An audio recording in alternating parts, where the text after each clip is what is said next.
That is far less than the percentage of degrees in most other major American cities, and most of the jobs in the city require a literacy level that half of the city's residents do not have.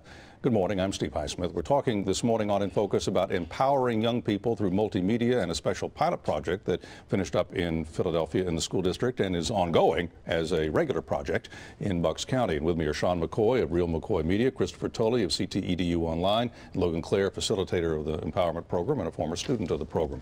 So Chris, picking up on what I think is your central theme about not only giving kids communication skills that they will need in more jobs than we realize in the workplace, but it is the way that they learn that enables them to learn. So take me through, say, the second day and the third day of this. I mean, how do you see this changing? How do they mold to accept this and go, wow, I'm now going to open up other doors? Yeah, and I think the first thing, too, is the goal is to get there, and I don't want to say that we get there with every kid. Maybe it takes a little bit longer for some, but I think after that first day of just getting them to understand where they want to go in life, I think they just, I don't know, I feel they internalize now who they want to be. I use the word empowerment too much, but they feel empowered, so when they come to the classroom next day, they can't wait to work. Well, that's one component you do, Sean. You have them do journals, right? Yeah, well, actually, Christopher and his instructors, every day they have a journal, like kind of a reflection about the day. And I remember the second, third day when one of the instructors, Kara, showed me the reflection of what these kids are writing. It was amazing. Because the first day, you see a lot of them, they're kind of shy. They kind of don't know what's going on. By the second, third day, they're doing presentations, and it's like a totally new kid. And Logan, one aspect of this is that they are told very early on to research some area of interest they have, they think they might want as a career. Yeah, that's correct. We try to capitalize on being excited about yourself and being excited about where you want to go in life. Whether you think that it's where you will end up or not, we want kids to be excited about where they ultimately think they'll end up in life, and that positive enforcement really, I think it helps them excel in school. And they don't all initially say, or at the end especially, but initially they don't say, oh, well, I all want to make videos. I all want to be a music video producer or a movie producer. Actually, I think in this class we only had 2 kids that were interested in multimedia. One wanted to be an audio technician, and the other one said they would like to be a director, but that's kind of, it was leading into just their personality trait, like I could be a director but not a career choice. You know, we had students who wanted to be physicians, and that's the whole key to this, is like, okay, now how do physicians use multimedia? So we're relating back to their career choice and who they want to be, and figure out how is multimedia infused there. So when you look at that correlation that, yes, every kid should have some experience producing multimedia, because every aspect of their career is going to have some infusion of it, whether if it's through research or podcasting or just commercialized PSAs or whatever the case may be. I was in a bookstore the other day, and I spotted a friend of mine who happens to be a physician, and his school that he is at is applying for a number of grants, and he was in between stops moving around, and he had, for his birthday, purchased himself an iPad. He hit a milestone, and he was using that. He said, this was the best device I have of laptops and desktop computers to be able to quickly go through proposals, edit them, and do other things when I'm having to do other things and travel to do this and that. Exactly. This brings up another problem, though. We talk about all this technology. One, it keeps changing. And there is a pressure then that a lot of people feel that they have to own everything.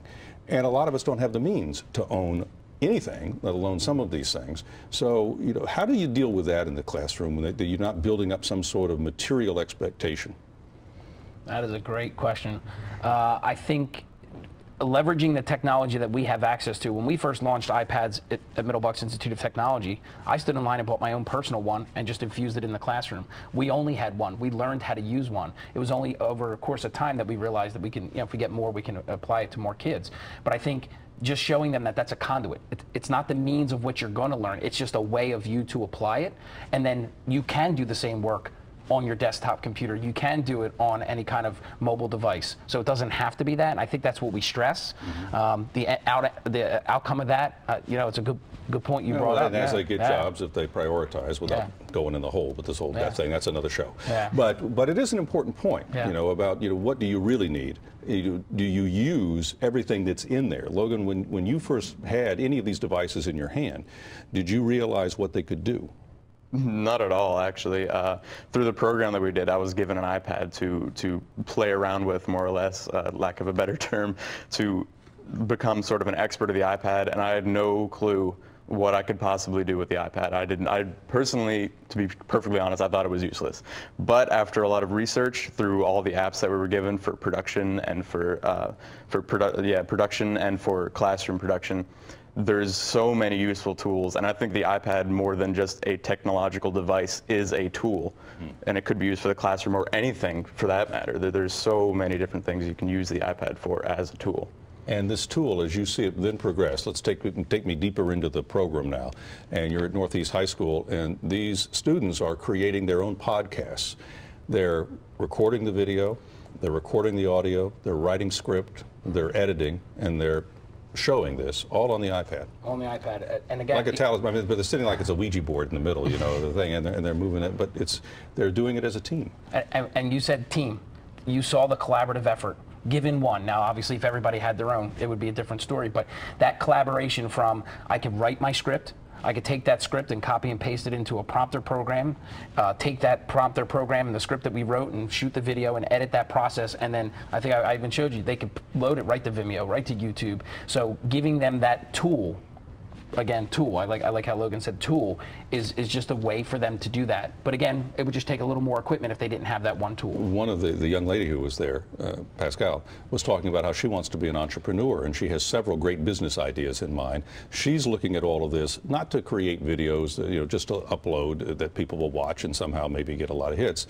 She wants to use this as a marketing tool. She says, I'm going to figure out how to reach out to people with these messages in a way that they will watch them, because that's just the way people are increasingly communicating. Does that make sense, Sean? Absolutely. For instance, one of the groups, they were producing a podcast, How to Tie a Tie. And their other project was they produced a podcast where they filmed actually going to an interview and the importance and the significance of wearing a tie to the interview. So that podcast, what they produced, they could send it around to the world because it's a global movement and show other kids how important it is to wear a tie to an interview. I'm the only one wearing a tie here. I'm ready for an interview. Now, and you're being interviewed. So Logan, are you hopeful that this kind of thing can reach more people? Definitely, I really am. It's being part of this program has definitely opened my eyes to the effect that we can have on kids everywhere, and giving them opportunities as early as ninth grade or even in middle school. I wasn't given these opportunities in grade 9, so I think this could definitely benefit kids everywhere. Well, more to come on In Focus as we get glimpses of the possibilities within young people at risk in Philadelphia. Ahead on In Focus. Stay tuned.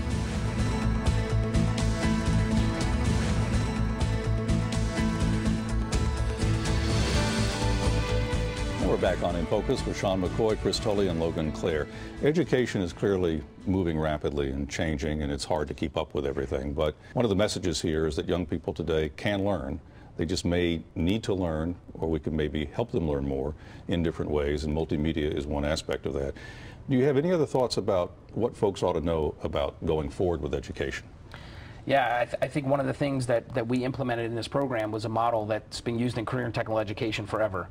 And it's unfortunate, I think, in our society, at least here in our region, that we kind of consider career and tech ed as the secondary option when you're not college bound. And I think that needs to change. So one of the things that I have Kara, Mike, and Logan working specifically, the facilitators of the program, is we're also facilitating a website. It's CTEduOnline.com. And one of the things we're trying to do in the mission in the website is to not only assist teachers in using and infusing this technology we have a section in the classroom and how we're actually using the technology in the classroom in hopes to give some means for teachers to learn how to do it in their classroom themselves, but specifically to help improve the stigma that is career and tech ed. Unfortunately, a lot of times schools are sending students who otherwise are academically challenged, but the kids in the CTE programs are doing amazing things. They're passing their PSSAs. They're, held to industry standards, and they're passing these tests, the NOCTI exams, which is an industry certified exam. That now they're actually in a better position because they've been given career exploration programs. Thank you very much. In order to help leverage that, what is the next step?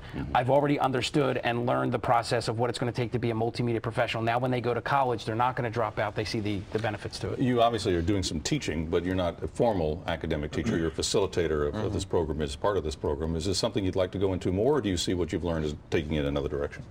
I would definitely like to do this again. I would like to see more of this. I wouldn't mind taking this to other cities, other states, but there are some other things I still want to explore. I'm only 18, so. Sky's the limit for you. Yeah. Sean, where do you want to see this overall go?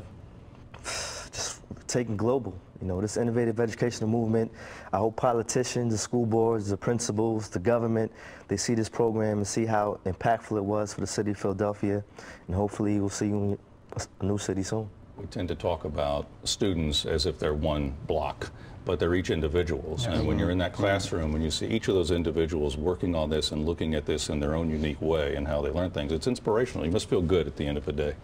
I'm so honored to be sitting next to him today and be having the opportunity to work with those facilitators. It's just an amazing experience, and I'm so proud to be part of it. Well, I want to thank you both for doing the program and for having this idea a few years ago. And obviously, you're doing a great job at Middle Bucks and bringing it to Philadelphia, and hopefully it can expand some more. Logan, great job. Thank you. Thank you very much, Chris. Thank you. Sean, thank you. Thank you. Take care. And that's In Focus for this week. Thank you for joining us. I'm Steve Highsmith. Have a great weekend and a productive week ahead.